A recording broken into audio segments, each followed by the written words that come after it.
राजन अपना पति और सखी का पति, सखी कहते हैं सहेली को, दोस्त को, सखी का पति दोनों बराबर माने गए हैं। मेरी सखी ने आपको अपना पति बनाया है, अतः मैंने भी बना लिया। ये बात मत्स्य पुराण के अध्याय 31 में है।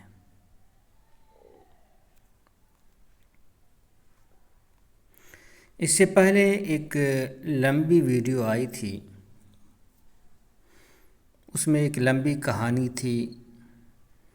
कहानी तो बहुत मज़ेदार थी, पर कहानी के बीच बीच में बहुत सारी बातें, मज़ेदार भी ख़तरनाक भी, ब्राह्मण की तारीफ़ में छतरी जो उसके बाद की जाती है उसके मुताल्लिक़ ज़िल्लत भरे अल्फाज, तो ये सब पिछली वीडियो में आई थी ये सारी बातें। तो वो जो पिछली वीडियो थी उसी वीडियो का थोड़ा सा हिस्सा मैं फिर से आपके सामने ला रहा हूँ। थोड़ी सी बात जहन में रखनी है ताकि फिर बात समझ में आ जाएगी। वो बात यह है कि एक ब्राह्मण की लड़की थी जिसका नाम था देवयानी, और एक बहुत बड़े राजा की लड़की थी जिसका नाम था शर्मिष्ठा। शर्मिष्ठा को, जो उसका बाप राजा था, 1000 और दूसरी लड़कियों के साथ देवयानी जो ब्राह्मण थी, ये अपनी लड़की को भी और 1000 दूसरे लोगों की लड़कियों को भी इस ब्राह्मण औरत लड़की का दासी बना देते हैं। दासी कहते हैं ग़ुलाम को, बांदी को, नौकर को, या इस तरह के अल्फाज जो हैं। हमारे यहाँ बांदी बोला जाता है उर्दू में, और हिंदी में उसको दासी बोलते हैं।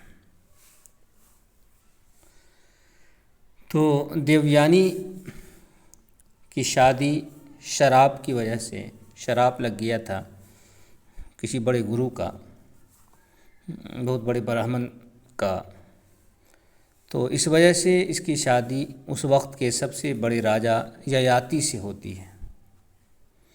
तो शादी के बाद ये भी ससुराल चली जाती है, और साथ में जितनी दासियां होती हैं, वो जो 1001 होती है, वो सारी दासियां भी साथ में जाती हैं। तो इतनी बात समझ में आ गई होगी। तो अब किताब में देखिए कि क्या लिखा है। सुनिए भी, मुस्कुराइए भी, सर भी पकड़िए, हंसिए, जो भी करना है आप कर सकते हैं और इन लोगों की मानसिकता को समझ सकते हैं। मैं बार बार कहता हूं कि मेरी जितनी भी वीडियो आती है वो पूरे सबूत के साथ आती है। देखिए यहाँ क्या लिखा है, यहाँ से मैं थोड़ा थोड़ा हिस्सा पढ़ता हूँ, वीडियो लंबी नहीं करनी है। 10 मिनट में हम वीडियो अपनी समाप्त कर लेंगे।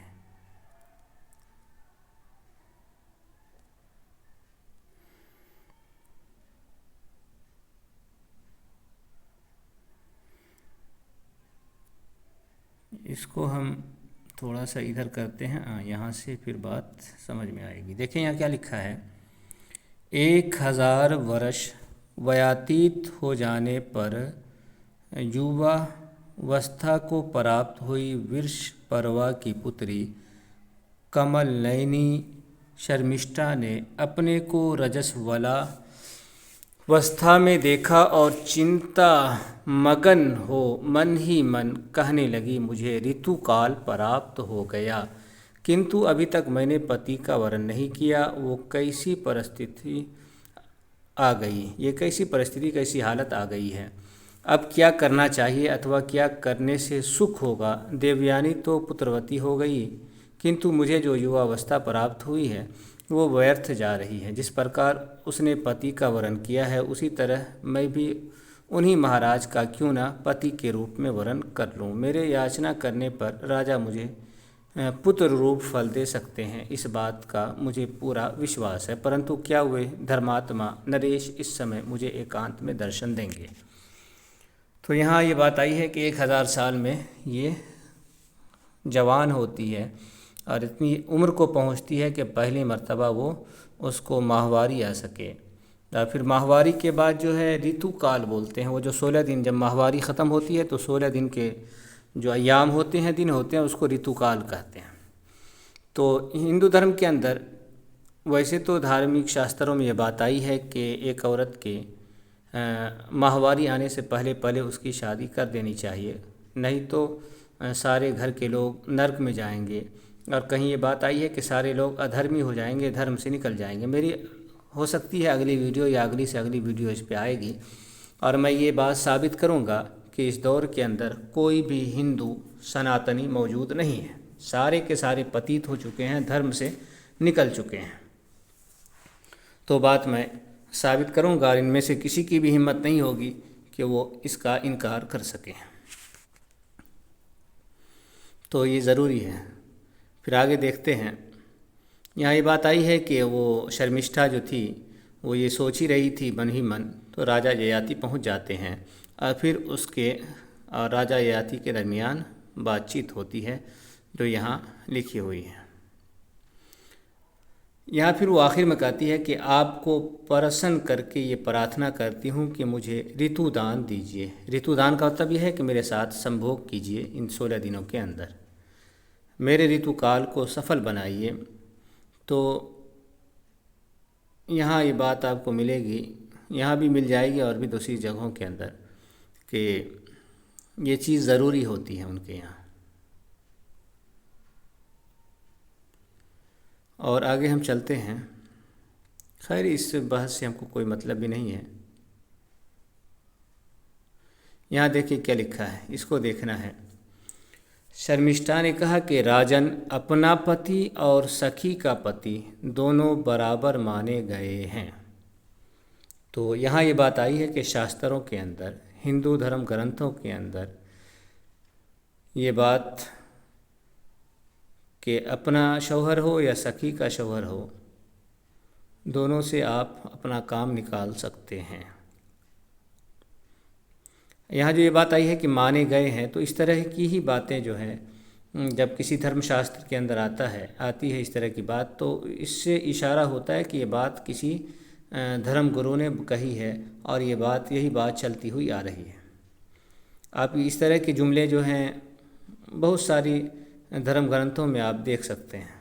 वशिष्ठ धर्मसूत्रा के अंदर, गौतम धर्मसूत्रा के अंदर, पराशर के अंदर, इसी तरह से और भी अत्रि वगैरह बहुत सारी पुस्तकें हैं, उनके अंदर यही इस तरह से ही बात आती है कि कहा गया, कुछ लोग इस तरह से कहते हैं, ये माना गया है, ये माना गया। तो यहाँ भी वही माना गया है कि शास्त्रों, यहाँ भी इससे यही समझा जाएगा कि ये चीज़ चली आ रही है बहुत ज़माने से, कि अपना पति और सखी सहेली दोस्तिनी का पति जो है वो दोनों एक जैसे हैं। जिस तरह से अपने शौहर के साथ, अपने पति के साथ एक पत्नी अपना सारा काम खुल के करती है, उसी तरह से सखी का पति हो तो उससे भी ये काम हो सकता है। आगे कुछ और देख लें। आगे लिखा कि मेरी सखी ने आपको अपना पति बनाया है, अतः मैंने भी बना लिया। जब सखी के हैं तो आप भी हैं, तो मेरे भी हैं। तो इस तरह की बातें आपको यहाँ हिंदू धर्म के अंदर ही मिलेगी। आगे देखें, ये बड़ी ये बात भी यहाँ आई गई जो मैंने कहा था कि ऋतुकाल यानी कि माहवारी के बाद से 16 दिन के अंदर शौहर से या किसी व्यक्ति से मिलना ज़रूरी हो जाता है औरतों के लिए। यहाँ क्या है कि शर्मिष्ठा ने कहा कि राजन, मुझे अधर्म से बचाइए। अधर्म क्या है कि अगर आप कोई लड़की हो और अगर उसको माहवारी आ जाए पहली मर्तबा और वो शौहर से ना मिले, पति से ना मिले, या पति उसको ना हुआ हो और ये उसका काम ना बना हो, तो ये एक चीज़ अधर्म के अंदर आ जाती है। तो वही बात यहाँ पर आई है। इसको आप यहाँ देख सकते हैं। इसको यहाँ देखिए आप,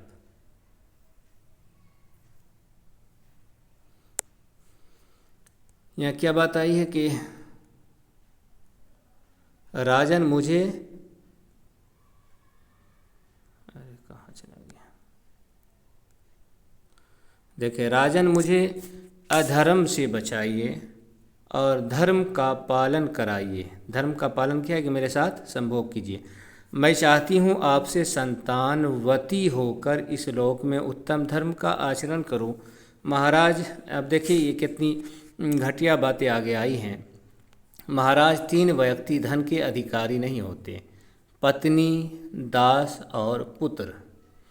उनकी संपत्ति भी उसी की होती है जहाँ ये जाते हैं, जिसके अधिकार में रहते हैं। अर्थात पत्नी के धन पर पति का, सेवक के धन पर स्वामी का और पुत्र के धन पर पिता का अधिकार होता है।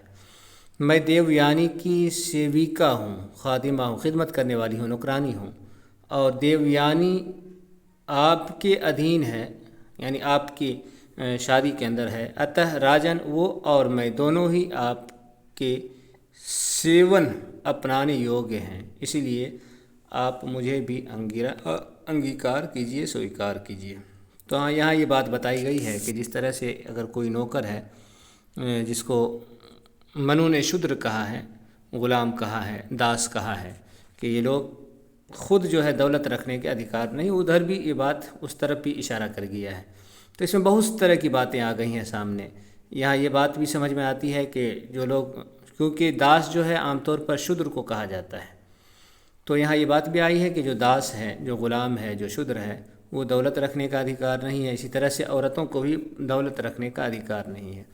इसी तरह से ये बात भी सामने आ गई, समझ में आ गई कि अगर दासी है कोई, चाहे वो अपनी दासी हो, अपनी दासी के बारे में तो बीवी की दासी हो, या बीवी की हो तो की दासी से संभोग किया जा सकता है, तो अपनी दासी हो तो उससे तो और बदर औरत संभोग किया जा सकता है। तो यह बातें भी यहाँ से समझ में आती हैं। तो यहाँ भी ये समझा भी रही है राजा को कि जब वो जो हमारी मालकन है उसके आप मालिक हैं, तो मैं तो उसी के जो है ज़िम्मेदारी में हूँ, तो फिर आप मेरे भी मालिक हैं, तो आप मेरे साथ भी जो है उस तरह के काम कर सकते हैं। तो बड़े अच्छे अंदाज में वो समझा करके अपना काम निकालती है। यहाँ देखें ना, ये जुमला जो है, मैं देवयानी की सेविका हूँ और देवयानी आपके अधीन है, अतः राजन वो और मैं दोनों ही आपके सेवन अपनाने योग्य हैं। तो इस तरह से ये बात समझ में आ गई है, समझ में आ रही है कि इस तरह से वहाँ काम बनता था। तो हमें जो चीज़ दिखानी थी असल में वो ये दिखानी थी कि अपना पति और सखी का पति दोनों बराबर माने गए हैं। तो ये है हिंदू धर्म। ये इस तरह की बातें बहुत सी जगहों पे मिलती रहती हैं। मेरा काम है कि आपके सामने धीरे धीरे लाता रहूं। तो खैर, वीडियो लंबी किए बगैर मैं अपनी बात ख़त्म कर रहा हूँ।